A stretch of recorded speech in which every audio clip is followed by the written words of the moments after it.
Vamos a hablar de Bresno, la novela más reciente que has hecho, y quizás lo que es tu...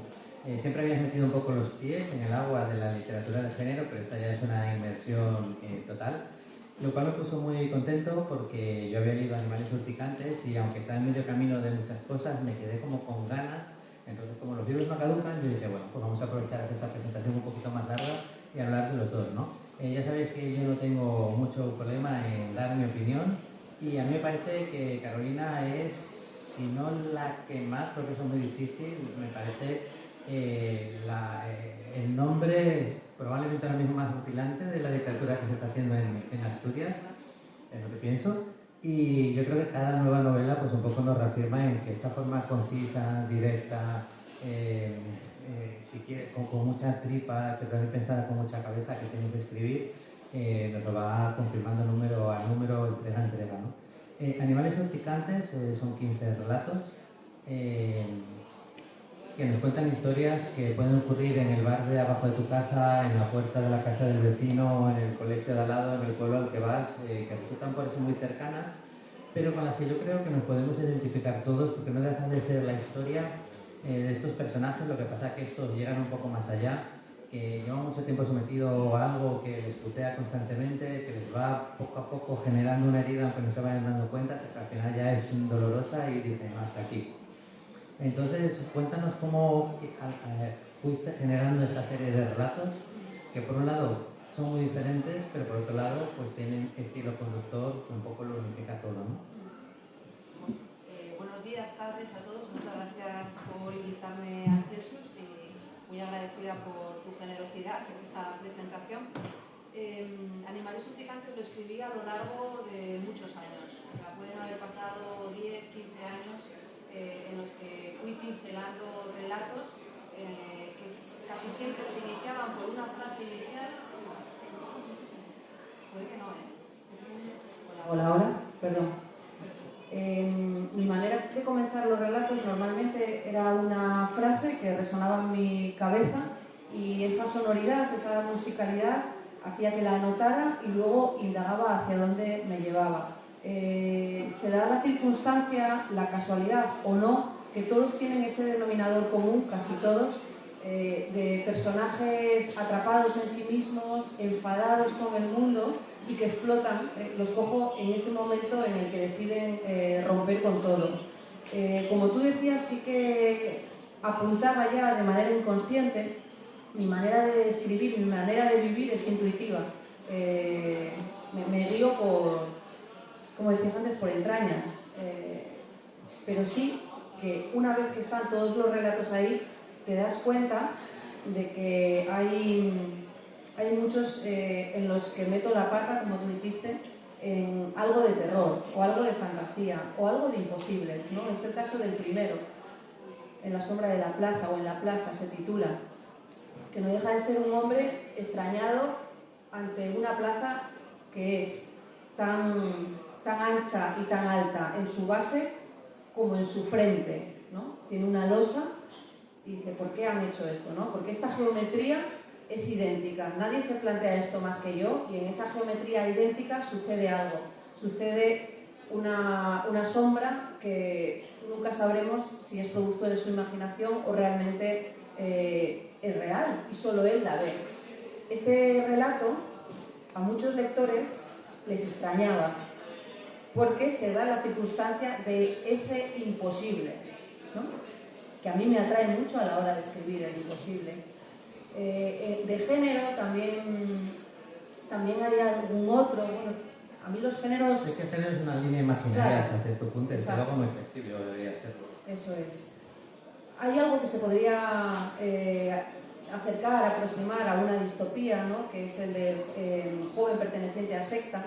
Es un mundo en el que la música está prohibida, los instrumentos solo están en los museos y bueno, pues hay una maestra que en su casa, sin que nadie les vea, por supuesto, pues alecciona a unos aspirantes a músicos, totalmente ilegal.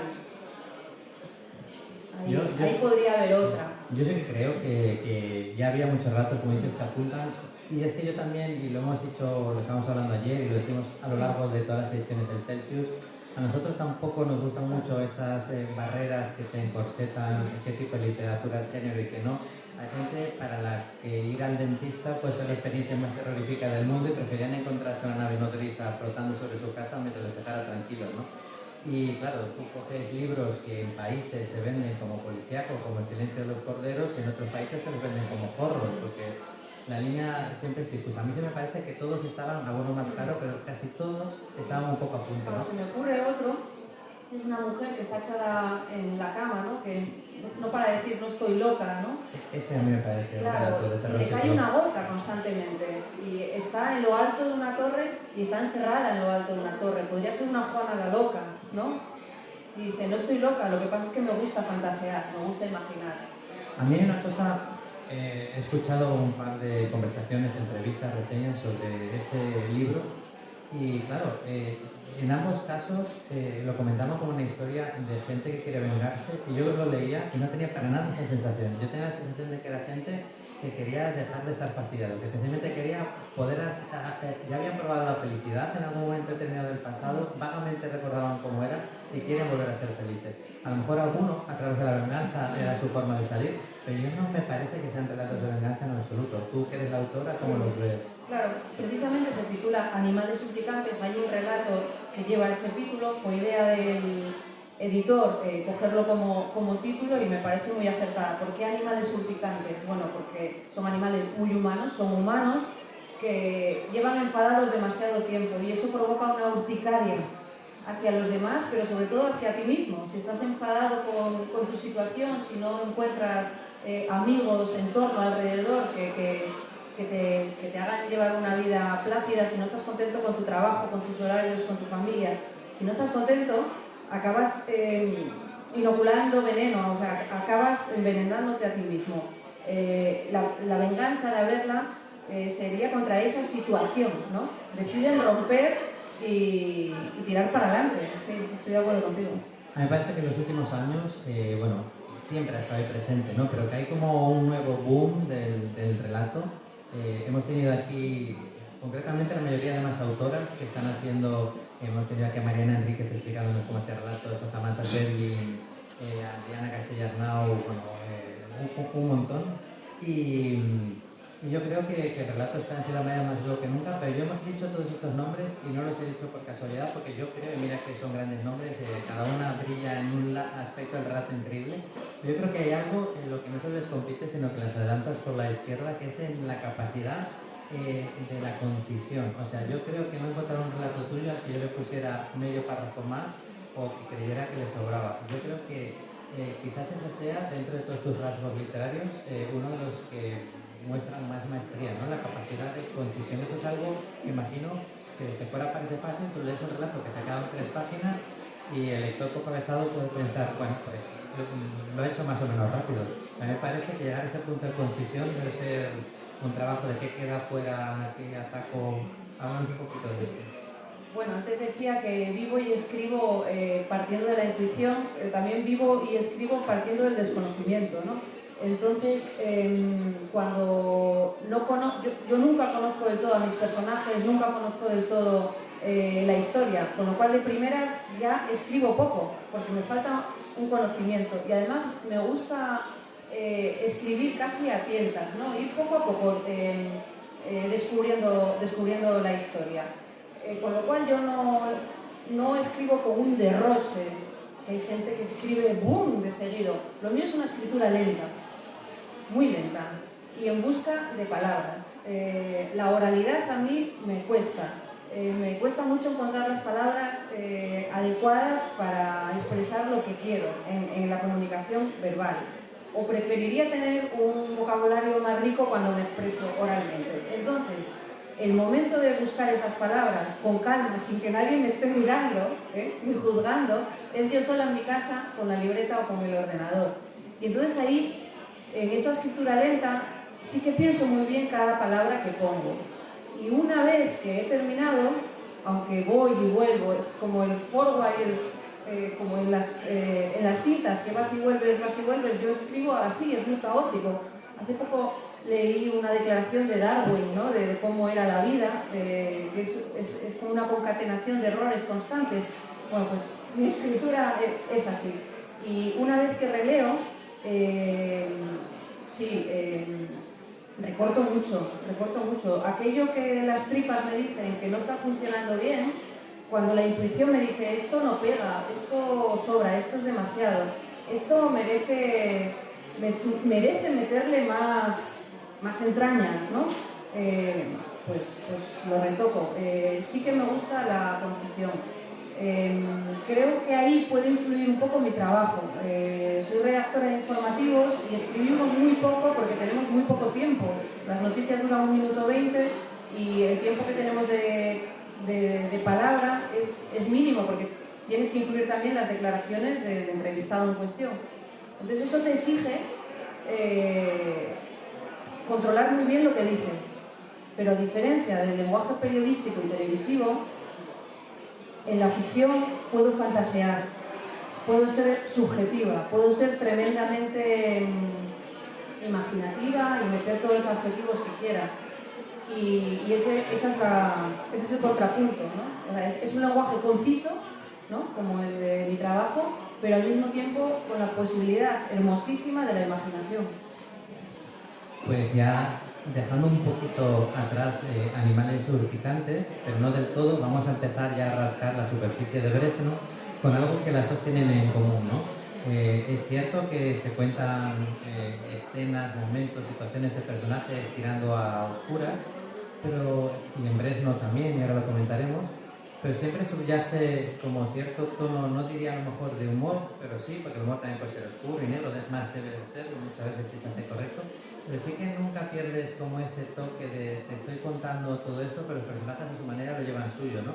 Suele pasar cuando suceden cosas desagradables, tú ves una zona de guerra y siempre ves a niños jugando al fútbol, ¿no? Es una manera como de llevar lo dramático. ¿Cómo utilizas tú el humor dentro de tus historias más oscuras? Bueno, para mí Bresno no tiene nada de humor, pero hay gente que lo ve. Entonces debo de tener mi sentido del humor un poco escacharrado. ¿No? Como va interpretando el mundo, sí. A veces resulta como divertido sí. Desde el punto de vista de ella.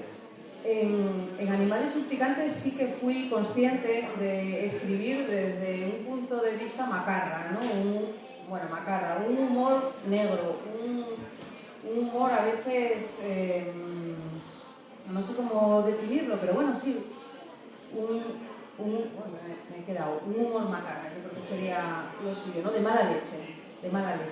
Sin embargo, Bresno a mí me parece que es una mujer con muchísimos demonios de su infancia que va arrastrando y que va escribiendo en sus canciones y que es un grito, que es una confesión de por favor háganme caso, que lo que vosotros creéis que es una leyenda es cierto, escúchenme, claro. Entonces igual ahí está ese punto de humor, ¿no? Porque imaginaos que yo os digo que un amigo mío o que mi padre ha sido mordido por un vampiro, ¿no? Y que los vampiros existen. Y te vas a la comisaría y dices, olvidaos, esto no es una leyenda, esto es cierto, hay vampiros que están mordiendo a la gente, ¿no? Pues claro, la gente se reirá de quien lo dice, porque todo el mundo va a pensar, estás loca, eso es una leyenda, pues como si te hablo del hombre del saco, como si te hablo de la mano negra, leyendas que todos damos por hecho y jugamos a que nos den miedo, aunque sabemos que es ficción, pero aquí hay una mujer empeñada en que nos creamos que la leyenda de Bresno existe, que los Zarea hacen lo que esa leyenda proclama y que no os puedo contar porque hay que llegar hasta el final para saber, aunque se intuye a lo largo del libro, de qué va esa leyenda, pero en fin, que los Zarea, los habitantes de Bresno, parecen muy amables, pero hay algo oscuro. Hay algo que está sucediendo ahora mismo en la narrativa y esta cercanía, esta tendencia, esta caída hacia algo parecido al folk horror, en el sentido de que cada vez se está hablando más de las ciudades, de la España vaciada y demás. Y sin embargo, en los últimos 3 años, si te fijas, yo no hablo solo de terror, a los personajes cuando vuelven al pueblo, como que no los directores, las directoras, incluso en cine, como que no lo asocian a algo positivo. Tú coges Suro y es un matrimonio que le va bien hasta que de repente llegan al pueblo. pasan más tiempo juntos y empiezan pues como a tener que lidiar con esa situación que les va devorando, ¿no? Ya no hablemos del antiterror propiamente dicha. ¿Qué nos sucede a los que escribimos, creamos, hacéis cosas desde las ciudades? Que cada vez el pueblo es o la montaña, lo alejado, lo inhóspito, es como el refugio donde no vas de vacaciones, donde no vas a pasarlo bien, precisamente. Bueno, aquí en mi caso se mezclan muchas cosas. Por una parte, hace años sí que intentamos ir a vivir a una casa de pueblo que tenemos en Villaviciosa. Yo era la primera que quería, bueno, tenemos, realmente es de mi chico, de mi pareja, y fui yo la que después de un viaje por las Islas Lofoten, pura naturaleza, al regreso le dije que bien podíamos intentar recuperar esa casa, tener una huerta, todas las fantasías rurales de alguien que vive en la ciudad. Y la realidad fue que tuvimos un incendio, pasábamos frío, teníamos que ir a la biblioteca a trabajar porque en casa había muchísima humedad, la huerta fue un desastre, salieron, recuerdo una berenjena más pequeña que un bolivic, por ejemplo. Bueno, fueron unos años en los que yo no estaba trabajando, entonces sí que hicimos como ese intento, pero yo me di cuenta que mi fantasía no se traducía en estar a gusto en esa casa. Sí que estoy a gusto si voy unos días, pero no vivir de continuo. Descubrí que tampoco me gusta salir de noche al Prado, me daban miedo ciertos ruidos. Entonces, bueno, ni yo era tan salvaje como pensaba, ni la vida en el campo era el ideal de unas vacaciones por las Islas Lofoten, no tenía nada que ver. Luego no me gustó depender del coche para absolutamente todo, para ir a la playa, para ir a la biblioteca, para ir a la tienda a comprar. Yo vivo en Gijón y allí lo hago todo caminando hasta ir a trabajar, que puedo ir en bici o en autobús público. Entonces esa, digamos que ya es una parte que yo tengo ahí porque tengo un instinto de naturaleza, que además me gusta ir de monte, pero me di cuenta de que no quiero vivir en la naturaleza, que tiene sus contras, ¿no? Entonces está el imán, ¿no?, de la naturaleza, y luego el día a día. Luego también sucedió que fuimos a visitar a los padres de un amigo que recién jubilados hicieron lo mismo, dejaron la ciudad y se fueron a vivir a un pueblo de Asturias. Y allí, al visitarlos, nos encontramos con unos vecinos súper amables, pero había una sensación rara. Los padres de nuestro amigo estaban totalmente entregados a la amabilidad de sus vecinos, sin embargo nosotros, no sé, teníamos la sensación de que ahí subyacía algo turbio, algo extraño. Y ese fue uno de los motores para escribir. Y luego también está esa parte salvaje, como te decía, yo voy bastante de monte, o bueno, tuve temporadas en las que fui más de monte, y ves el momento en el que la docilidad del paisaje puede transformarse en un salvajismo, pues, que te puede llevar a una situación comprometida. Simplemente con que estés empeñado en llegar a la cumbre y haya nubes negras. Contaba Patrick Barr que evidentemente el ser humano es un animal eminentemente diurno y que a medida que se ha ido acomodando, pues que claro, que el pueblo, y un poco con lo que decías tú de los ruidos, él decía, es que tú puedes ser todo lo racional que quieras, pero tú estás en una casa en el pueblo de noche sin mucha iluminación y tienes el baño en una caseta pues como 10 metros más allá y cada ruido ya parece una sinfonía, ¿no? Y no agradable. Entonces supongo que un poco pasa eso. Ya la sensación que has contado con estos ejemplos, yo creo que transmite muy bien la sensación que tienes cuando estás leyendo Bresno, ¿no? Desde el momento sabes que algo está pasando, que hay algo incómodo, que los personajes lo perciben, sobre todo la protagonista lo va percibiendo, pero al final, claro, es una niña y va siendo arrastrada un poco por sus padres, tampoco entiende exactamente muy bien. Y eso es otra idea que también subyace, ¿no? Hasta qué punto las decisiones que toman por ti, cuando las toman por ti, pues pueden afectar y salpicar el resto de tu vida para siempre. Bueno, está claro, cuando somos niños no nos queda otra que seguir a nuestros padres, ¿no? Hasta que nos independizamos y vamos tomando decisiones también muchas veces influenciadas, bien por la opinión de nuestros padres o bien por la herencia, ¿no?, en cómo actuamos que nos han ido dejando. Sin duda, Stannis está incómoda en esos pueblos, ¿no? Sus padres han decidido abandonar la capital, ¿no? Una capital en la que hay un horror, que es el horror de los atentados, pero pasan a otro tipo de horror, ¿no?, que es el horror atávico que hay en ese pueblo de Bresno, ¿no? Y ella nunca está cómoda en los pueblos en los que viven, jamás. Luego tiene también un problema, ¿no? Tiene un problema y los niños se meten con ella y no encuentra una aceptación tampoco por parte de sus padres. Y ahí, afortunadamente, surge la música, que es la que logra que le escape, que ella saque todos los demonios que tiene dentro. Pero con el pero de que al sacar esos demonios está extendiendo la leyenda. Claro, es que a mí me parece un personaje muy interesante desde el punto de vista de la construcción y desde el punto de vista, evidentemente, su papel es absoluto en la historia, ¿no? Pero un narrador de cualquier cosa ya de por sí es fiable hasta cierto punto, porque claro, su historia la cuenta bajo su punto de vista, bajo sus recuerdos, y aquí no es una excepción, pero el rollo de una persona que es muy exitosa ahora en su carrera profesional, pero sigue teniendo esa marca y de repente dice, ¿será que tengo este altavoz? Pero al mismo tiempo lo voy escribiendo, porque cuando lo escribo de cierta manera lo conjuro, veo que no está solo en mi cabeza. ¿Hasta qué punto fue importante la aparición de este personaje como tal en todo el resto de la historia? ¿O tú tenías muy claro desde el principio, voy a contar esto y necesito un personaje así? Como dices que vas un poco sin saber, sin conocer del todo a tus personajes, ¿de qué manera la conociste antes de empezar a escribir? ¿O se te fue manifestando a medida que la escribías? La idea de la novela surge cuando visitamos este pueblo en el que viven los padres de un amigo, y esa inquietud que nos generan, que nos despiertan los habitantes, con esa supuesta amabilidad, es lo que hace que nos planteemos, y hablo en plural porque fuimos Ike y yo los que dijimos, ¿te imaginas qué? O sea, ¿te imaginas que estos habitantes realmente quieran esto? Y esos puntos suspensivos que no os puedo decir, es el final de la historia. Entonces yo tenía muy claro cuál era el final de la historia. ¿Qué hacen estos personajes? ¿Cuál es esa leyenda que se dice? Pero ¿quién se va a creer que hacen eso, no?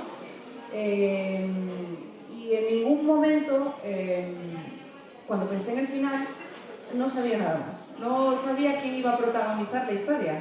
Simplemente una familia que llega a ese pueblo.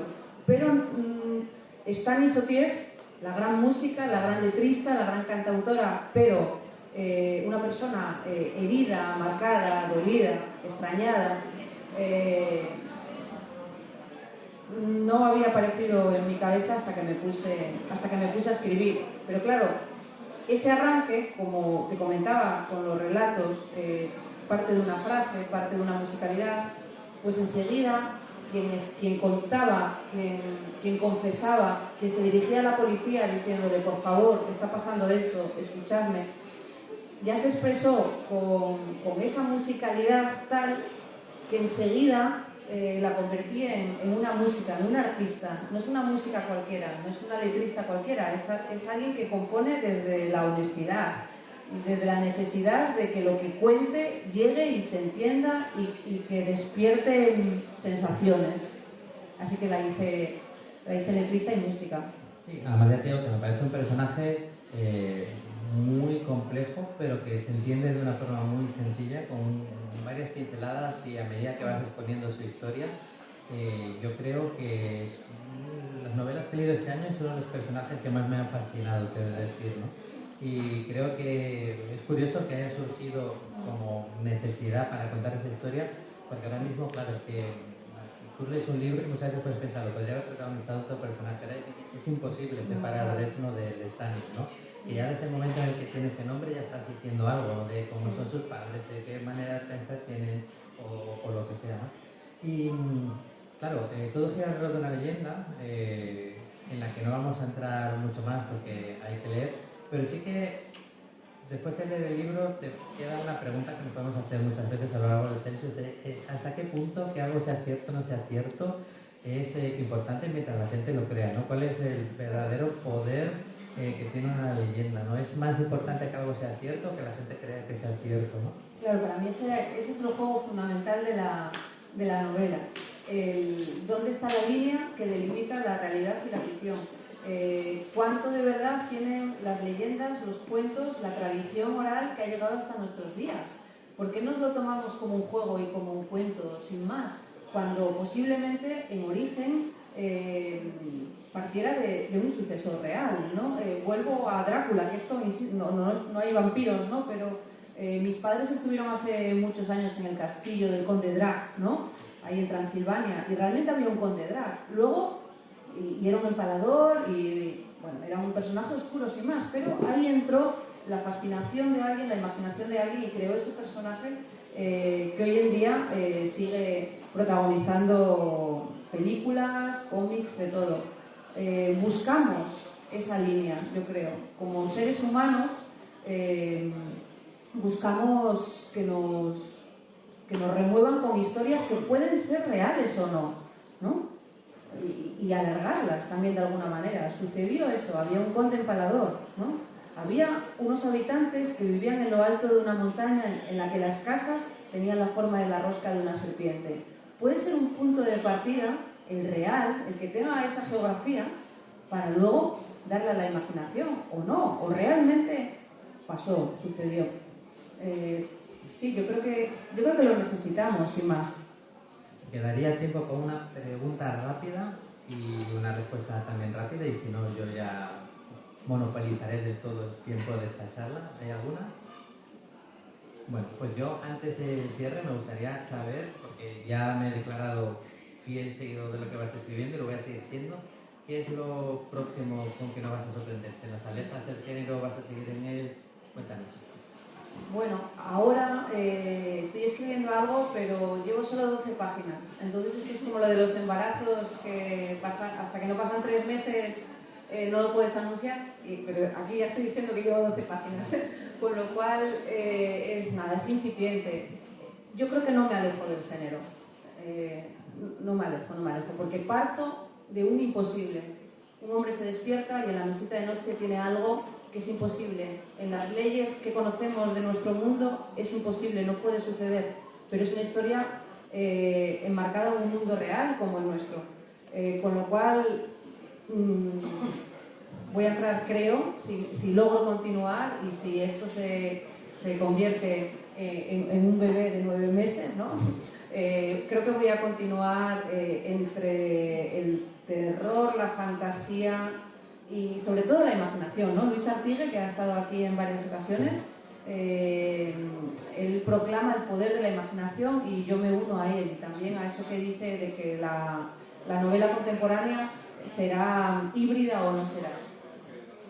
Totalmente de acuerdo. Luis es uno de los nuestros, y además uno de los nuestros muy listo, y que lo cuenta y lo resume muy bien. La imaginación nos hace siempre un poco mejores, nos hace ir siempre un poco más allá, nos hace compartir historias, nos hace coger retazos, como bien decías, que existen, personajes reales, lugares reales, y inventarnos mentiras que pueden acabar resultando casi tan reales o más que las originales, ¿no? Yo estoy encantado de compartir el escenario contigo por primera vez, de que hayas vivido tu primer Celsius. Estamos totalmente seguros de que no será el último mientras tú quieras. Y yo siempre digo que está muy bien que hablemos de los libros, pero los libros hay que leerlos. Recordad que ahora estará firmando al fondo en el Filmódromo, y es una lectura que no os vais a arrepentir. Es una lectura, además, como comentamos antes, ella es concisa, al grano, y una novela que os acompañará. Este está trabajadísimo de... Sí, este sí. Y ya sabéis que la mejor manera que tienen los lectores de, aparte de leer a un autor, de agradecerle su presencia y su visita, como siempre, con un muy fuerte aplauso. Muchas gracias. Muchas gracias.